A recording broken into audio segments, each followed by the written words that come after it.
Hey everybody, it's Derek. And Lizzie. We're back with the Board Game Spotlight, and we have a really exciting and special game to show off today. We're going to do a preview of Anastyr, the newest cooperative game from Mythic Games. It's a 1 to 4 player game, and it takes place during the Bronze Age in the area that we would recognize as the Mediterranean Sea. Now, this world is full of exotic beasts and hordes of enemies, and it's going to take you on epic quests where your heroes will battle to save the world from the Dragon Queen, Anastyr. So the game features scrolling game tiles that appear as you move east across the board, multi-use cards that you can use to power up your heroes to create combos to defeat your enemies, and unique fury abilities to build up over the course of the game and unleash a devastating attack once you have maxed it out.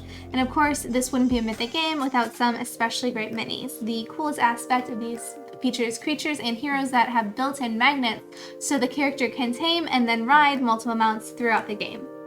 I'm going to just show this off here because this is a really cool part of this that I really want to show. And these characters, I know I've had friends ask, they can ride all of the different miniatures in the game. So you could throw it on the wyvern, you could throw it on the horse, you know, whatever you tame. Yeah, I think that's very cool.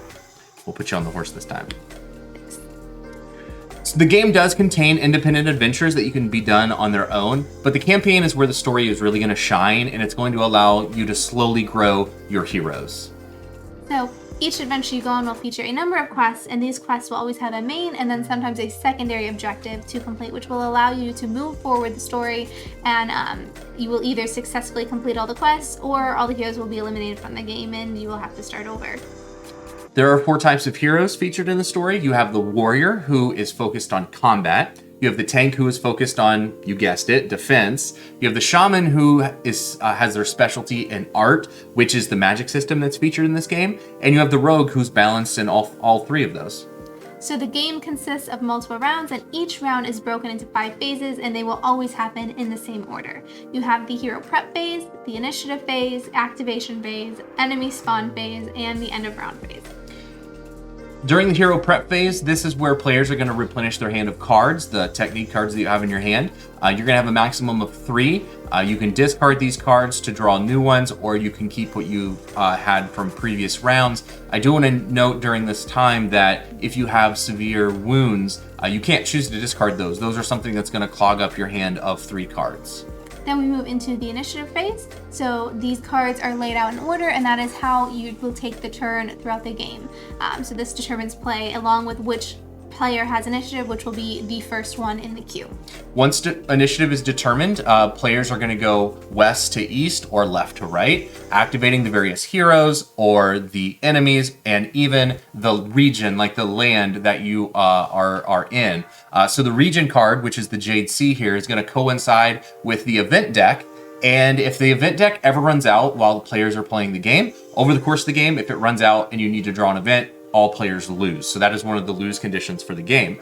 Activation is done, activation is the main portion of the game where players are going to get most of their turns and everything. That's where the meat of the game is going to happen. And we're going to cover player activation, what it looks like in a minute.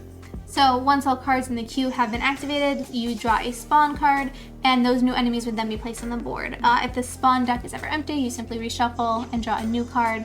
So there are specialists and there are minions, and they will spawn on either the west side of the board or the east side. We set up a game where they had just drawn from the east. So the spawn cards will also have an effect that will immediately take place and activate, and it will be active until a new spawn card is drawn at the end of the next round. If at the end of the round there are no more event cards, again, would be one of the loss conditions. If that's not the case, however, you would check for any end of round keywords, resolve all of those at this time, and this is also where the leader of the heroes, if you have the leader token, can choose to discard the leader token in order to swap activation cards in the activation initiative row. Now this is extremely strategic because it's going to allow you to set up when and where a player activates in the initiative order. And so choosing to discard that leader token is pretty strong. Again, you can only get that through certain effects, like maybe from a Fury card or an event card has given the player. Or a quest, you have to complete something and you earn it. Right. So, that's not going to be something that happens a lot, right? It's going to be difficult to achieve that. And it's going to give you a slight advantage. So during phase 3, jumping back to the activation phase, this is where heroes will get their chance to utilize their 8 basic and 4 free actions. So in a 2-player game, you are allowed 3 basic actions on your turn. It's 2 basic in a 3 to 4 player game. So each basic and free action can be used in any order, but only 1 time per turn. The basic actions are prepare a combo, which would be tucking a technique card, perform a technique, which would be playing one of those cards, maneuvering, focusing, healing, interacting, taming a creature, or throwing an enemy. Yeah, I just want to throw one of the technique cards up there because these are multi-use cards that you're going to be able to use. They have a number of different things on there. This symbol will correspond to your combos. The technique is what you would play for its ability. And they also have a little boost ability that you can use if you're attacking or defending. Just want to throw that out there.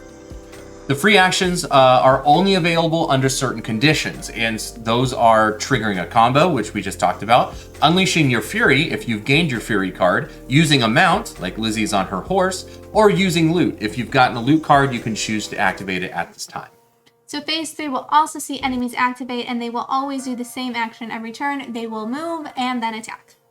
Lastly, the region will activate at some point in the initiative phase, and that is where an event, which is going to persist until the next event card is drawn, and that's going to also move special creatures, wild creatures that are present on the board, like the Selfie or the beasts.